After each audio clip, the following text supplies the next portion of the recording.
Hello.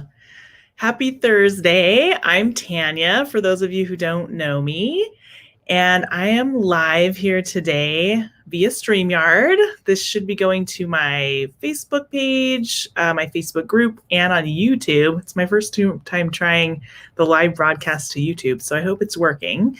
If anyone's out there watching, could you just leave a comment so I can tell that you can hear me and it's working? Oh, yay, Seshu's here. Hi, it's working. All right. So I'm super excited about our topic today. It's all about content marketing. And this is a topic I have been kind of focused on my entire career ever since I got started as a graphic designer over 20 years ago. And so I'm excited to share some tips with you guys. While we're waiting for a few more people to get on, I like to kind of start with just sharing a little bit of inspiration with you guys, something that might help you spark some creativity or action in your business and life. Last time I did a video, I shared about Architectural Digest magazine that I love to get. I like to check out sources that are a little bit outside of my own industry, but also related, right? Like I'm not an interior decorator, but the interior design world is definitely connected to design in general, photography, advertising, it's all kind of connected. So one thing I thought I'd share with you is this trick I learned from a professor years ago, my first year in college studying visual communications. He showed us what he does with little bits of inspiration that he collects. And of course, this was Pinterest, no Google images, really, nothing like that. So this is totally analog way to collect pieces of inspiration. So this is my giant scrapbook of cool things. And I just paste stuff in here. Now I pay my daughter to tape stuff in after I've collected a file of cool stuff. And it's just random things I find that I think are cool, and I just paste them in here. This is from like years of collecting cool things. People send me cards. I get postcards in the mail, places I've stayed. I just paste them in here. And then when I have a project coming up, I'm going to be designing a logo or creating a brand for someone or even doing a photo shoot. I might, just browse through here for ideas. So, like I said, this is pre-Pinterest. I do a lot more of this stuff online now because it's easier and doesn't take up so much space, right? This thing's huge. It's not even all the way full yet. But so that's an idea for you guys. If you like to collect inspiration and you're a tactile person, you like, printed things or fabrics, that kind of stuff that inspired you, you can just glue them into a book. It doesn't have to make sense. You just slap it all in there. So Seshu asked, what do you use to paste them in the page? So I actually like to use double-sided tape because glue can make it kind of wrinkly, the pages, So I just take a little piece of tape, double-sided tape, and stick it on there. I have let's see, I have a giant roll of double-sided tape that I keep on my work table. So let's see, we've got people joining us. I can't see some people's names. If you're from the group, you have to grant permission to StreamYard to show your name. So some of them just say Facebook user, but thanks for joining in. So let's just dive right into this content marketing training. So my introduction to content marketing actually came way back in 2004. It's my first job out of college as a graphic designer, and I was working for a dental practice marketing firm. So we created marketing for hundreds of dentists around the United States, and the main product that we offered to these dentists and created for them was a quarterly printed newsletter. So this was considered direct mail marketing, but really it was content marketing. And I'm actually going to show you guys an example of it right here. Here's the newsletter. We would design it. It was beautifully printed, 4 pages, full color. And then it would be customized to each dentist. So some of them would have, they would have a different title, different offers up here. Some of them would have custom articles on the back. But the premise of this was to educate and entertain their current clients, to keep them coming back, because the easiest client you can get is the one you've already had before, right? So all of the articles on here would be something educational about your health, about your teeth, maybe even funny or entertaining. And each quarter they would be different. Sometimes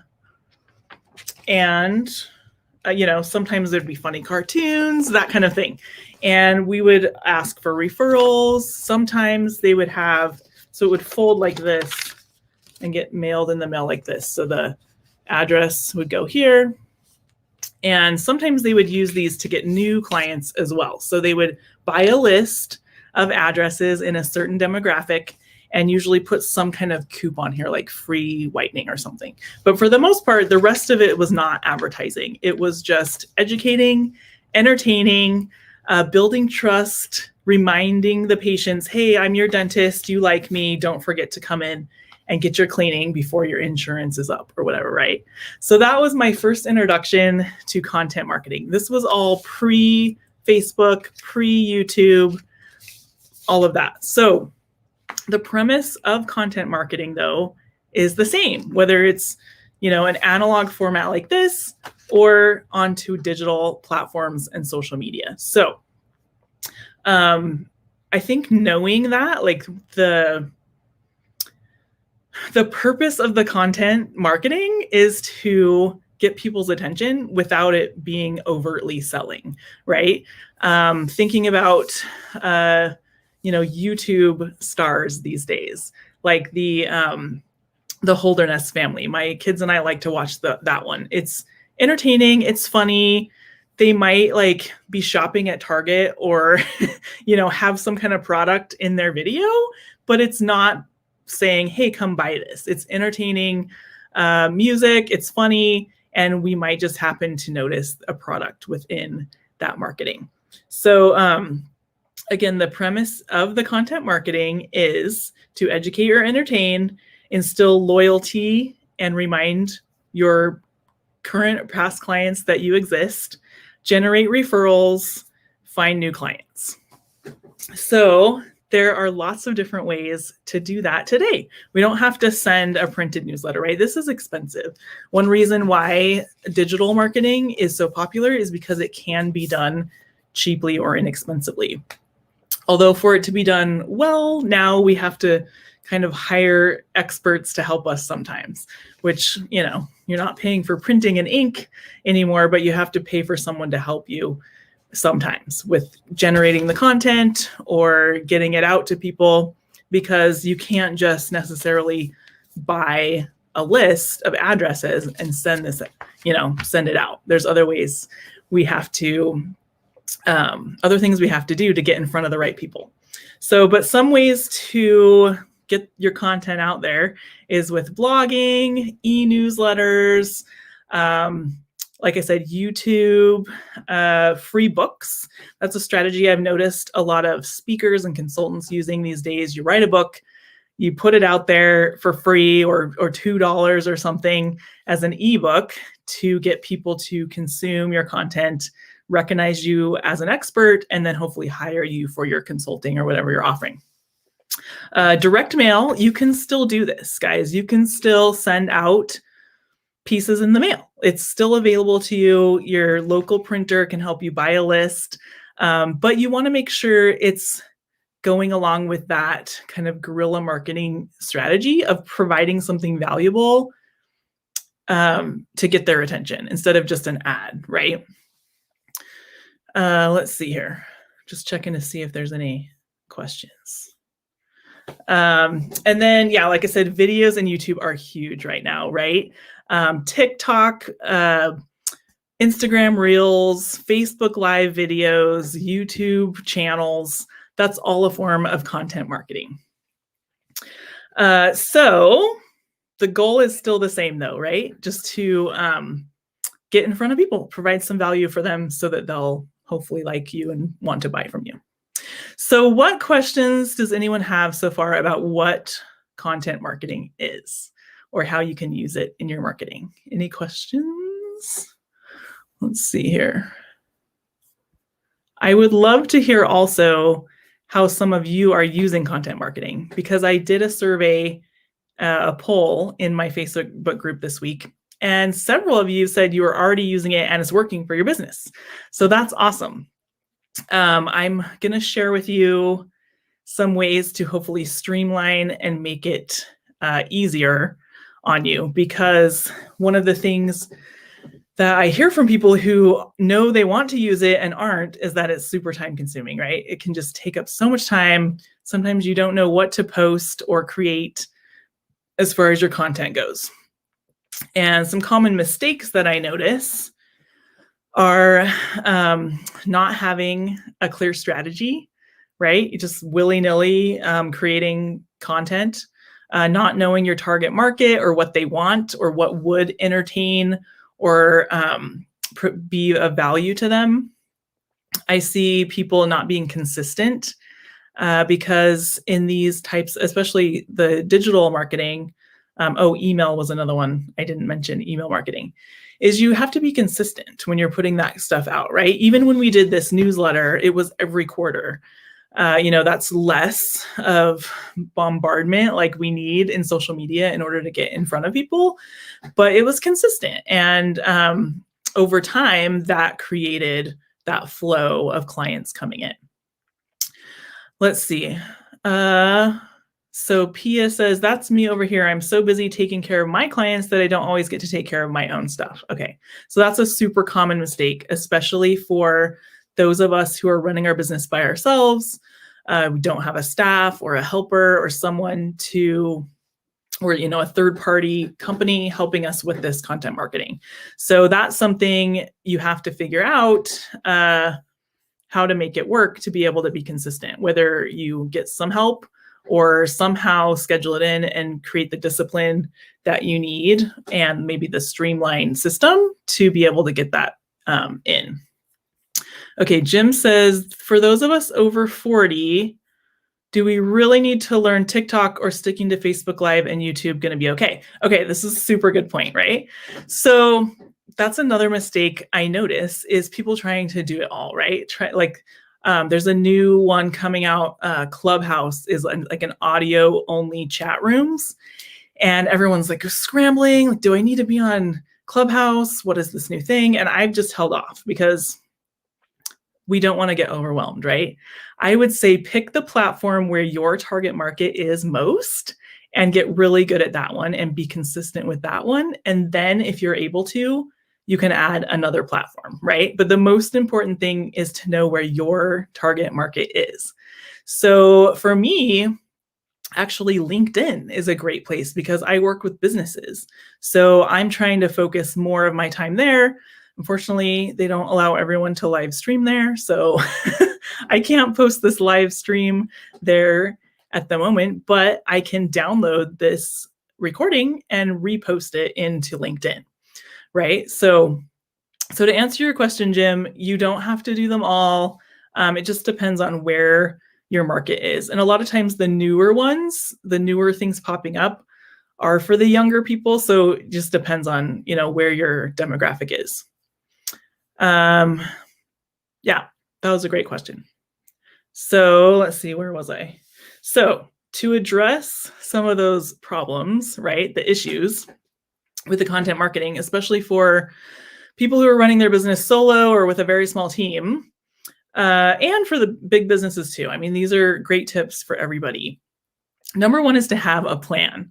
So I found it much easier to execute my content marketing strategy if I've planned it out in advance. So whether that's a month in advance or even,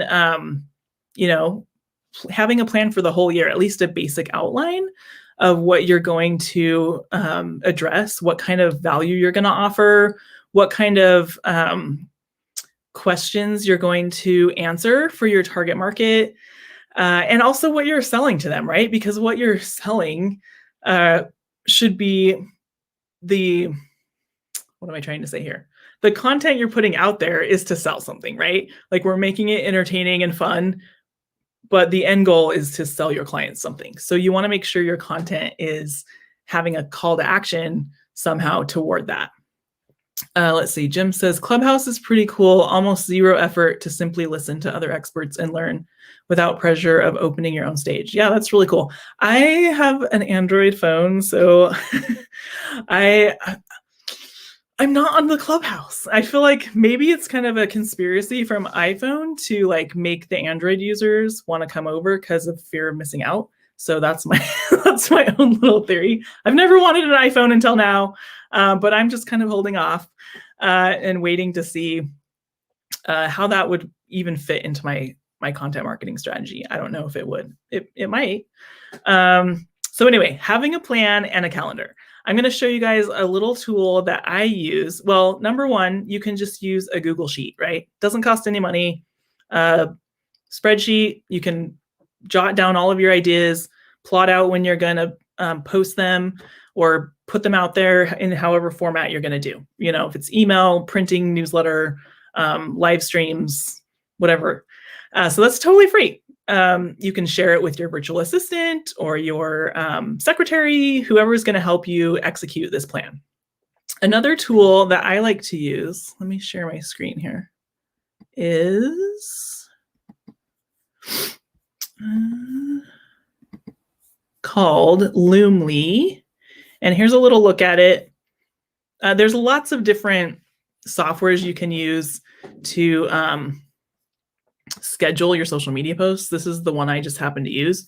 And I like it because you can schedule to several different platforms. So here you can see I've got these scheduled to go out to Facebook, Instagram, LinkedIn, and Google. You can also do Pinterest and YouTube, whatever you're doing. And then you can see it in this calendar view. You can move stuff around. So you can you can drag, maybe, is it gonna let me do this? You can drag your posts around to reschedule them if you want to. You can see them in a list view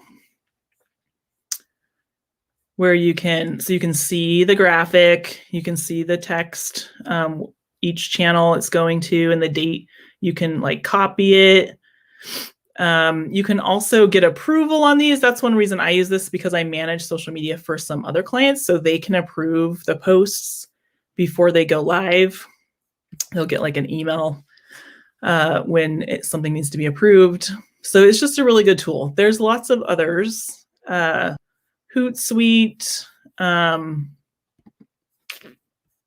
later, lots of different things. Loomly is just the one that I chose. So finding a software like that can post for you, because you go in advance and schedule all your posts. So what I take a day at the beginning of each month, I schedule all my posts. I've created all the graphics for them, which leads me to the next thing, is an easy way to create graphics, right? So I got my start in my career as a graphic designer, and I designed email campaigns.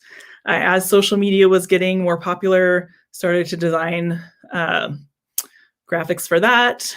And then when softwares like Canva came out, I'm going to show you guys this, I was kind of like, oh my goodness, my career is over. No one's going to hire me.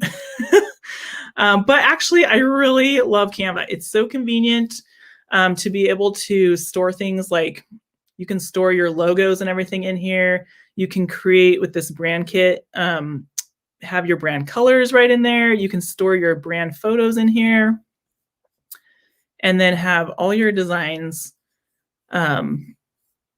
ready to go and easy to create and duplicate. So they also have a lot of templates. I have found that it is helpful to have a designer create templates for you that are brand specific, because a lot of times I'll see people using Canva or whatever, and without that brand strategy, it doesn't look cohesive. Like you can see here with this client, everything looks cohesive. It looks like it's part of a brand.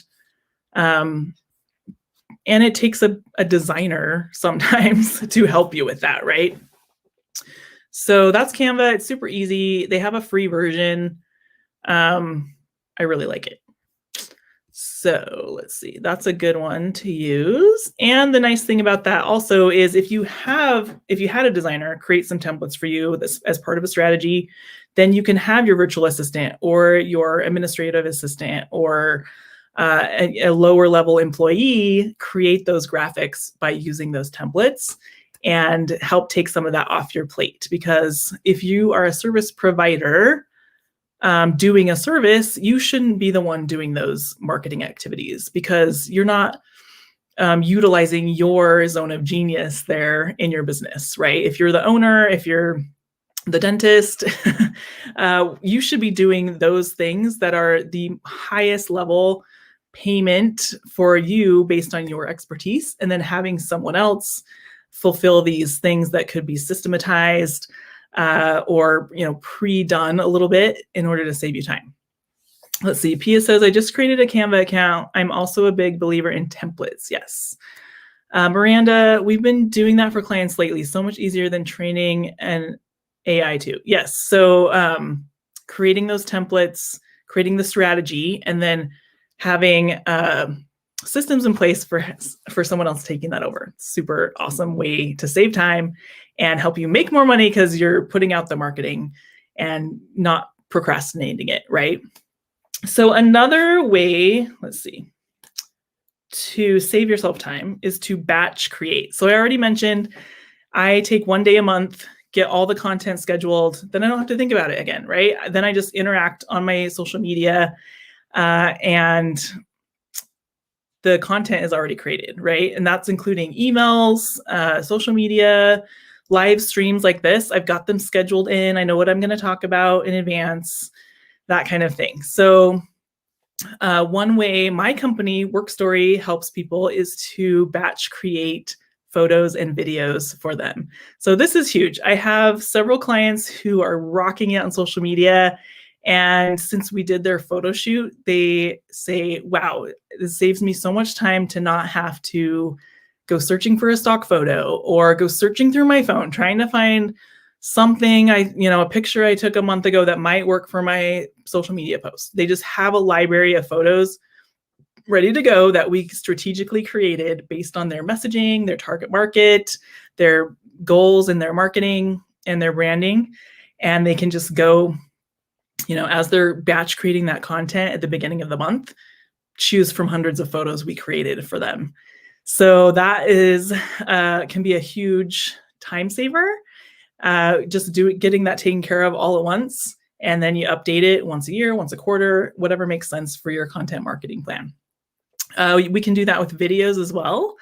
Either batch creating, 5 to 10 videos in one day, or coming every month or every quarter and creating a new video for whatever your marketing needs are. You can do that with the graphics as well in Canva. If you've got testimonials from clients, have your virtual assistant take that template your designer made for you, go in and pull 30 testimonials off of Google, the reviews, put them in, they're all done and ready to be scheduled out for several months. So yeah, that's a good idea. I do that kind of thing.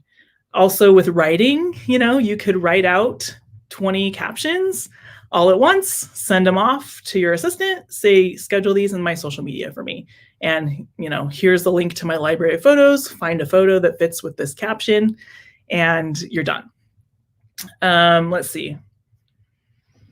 Yeah, that's about it. So the text, the photos, the videos, the graphics, if you can batch create that, get someone to help you, it's really going to save you a lot of time and just get it out there and have the leads start coming in, or the loyal, past clients remembering you and filling up your funnel of leads.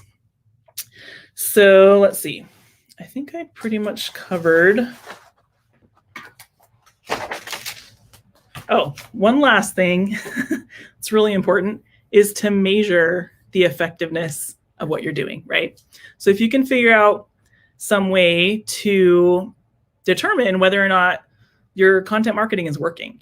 And sometimes with the organic content marketing, it can be difficult. So a few ways you can track, if you're doing like paid ads, there's ways you can have like a pixel or a tracking tracking thing. I don't know what to call it, through your website or your social media that's going to track where traffic's coming from. Or if you are able to track whether or not they clicked on a certain thing with the Google Analytics, or if they called you from a certain link or ad, those are all trackable. You can also do some manual tracking. If someone calls you, you ask them, where'd you hear about me? You can have some promotions where you say, mention this video that you saw on social media when you come in and you get a free thing. You can have a form they fill out, in your contact form. That could be a question. How did you hear about us? And just kind of tracking those. If you have a spreadsheet, you can do some manual tracking as well, just to see what's working. Also, you can tell if you're doing social media or email, how much engagement are you getting on that content, right? That's why the likes and the followers and the views and stuff can be used as metrics. And with the emails, also in your email marketing software, you can usually see how many people opened it, how many people clicked on a link, and you could use some of those to give you some feedback as to what's working. If 50% of people opened your email versus normal 20%, your subject line for that email must have been compelling. For some reason they opened it. If more people are clicking on a certain offer in your email, that you'll know that one's more effective. So making sure you're tracking is a good idea. And sometimes for the more creative people like myself, we can tend to ignore the numbers because they're not as interesting and not as fun and exciting, but they're really important in order to tell if what you're doing is working. So any questions on all of those so far? I'd love to hear how some of you guys are using content marketing, or if you're wondering, about something you tried but it didn't work, or how it could be better. If you have any questions like that, I could address some of those. And then I wanted to tell you guys about a new thing I'm offering in my business, and it's called the Work Story Brand Plan.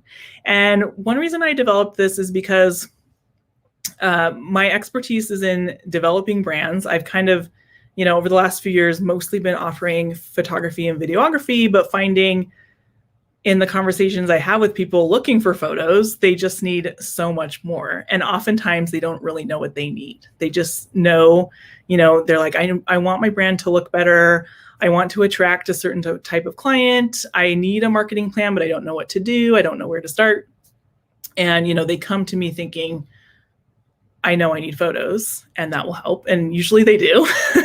And it does. But if they don't have a plan for how to use the photos, then sometimes they get their photos and they just kind of sit there on their hard drive and they're not using them. So what I want to do is, before I do anything for you, just gather all of the information about your business, where you've been, where you're at now, where you're looking to go. Take a look at your brand you have now, or if you're looking to build one or rebrand, see what kind of improvements I could recommend for you. And then I'm going to take that interview, all of those questions, create a plan for you, present it to you. And then, that might include things I could do for you, things my referral partners could do for you, or things you could do for yourself. So then you'll take that plan and decide whether or not you want to hire me to take photos for you, make videos for you, help you with your brand identity, or maybe even if you need some complicated website that I can't do for you, I've got people I can recommend who would be the best fit for you. And then whether or not you hired me or any of my friends to do anything, you'd have this super valuable plan and actions to move forward in your business regardless. So I'm really excited about it. The strategy part of all of this is my favorite part. And if anyone's interested in that, just feel free to message me on Facebook. You can go to my website, which is workstoryphotography.com, and contact me through there. You could also, wherever you're seeing this broadcast, contact me through there, or through the website is probably the best way to get in touch with me, and just tell me you're interested in a work story brand plan, and I'll send you more information about that. So one great thing about it is it's a lot more affordable than booking like a whole photo shoot to start, right? And then whatever you spend on this brand plan, we're gonna apply to whatever you decide to hire me, if you do. So let's see, I'm not seeing any other questions. I'd love to hear, was there any kind of aha moments? Did my definition of content marketing help spark any ideas for you of how you could use it in your business, or anything like that? If I'm not seeing more comments here in the next couple minutes, I'm going to go ahead and sign off. But I hope that was super helpful. I love this topic. I think it's so fun for me to create content. It just is. When people say they hate doing their marketing, or they just don't want to do it, for me, I just naturally do it, right? I like to put content out there. I like to write. I like to show people in visual ways how I can help them, how my clients can help them. It just comes naturally to me. So if you have any questions about content marketing, contact me and I'd be happy to help you or point you in the right direction. I'm not seeing any more comments come through. I will be watching. For those of you who watch a replay, go ahead and leave a comment that you're watching the replay. If you have questions, leave them in the comments and I'll answer them there. So, one last thing also. Next Thursday, tune in. I'm going to be interviewing one of my clients who we created some amazing content for, and see what she's doing in her business and how she transitioned. Her name is Dolly Stearns, and she's had some amazing kind of evolution of her career in her life. I want to talk about that and how she's pivoted her brand and created this personal brand for herself and her new coaching business. So stay tuned for that. It's next Thursday, I think at 10:30. Let me check my calendar here. I will be putting out what am I thinking? Like a StreamYard puts out an announcement that we have a scheduled live stream coming. So it's, yes, next Thursday, the 18th at 10:30. Jim says, thank you for your awesomeness. You're welcome, Jim. Thanks for showing up. I hope that was helpful. And once Android gets access to Clubhouse, I'll come hang out with you. So you guys have a great weekend, and I'll talk to you soon.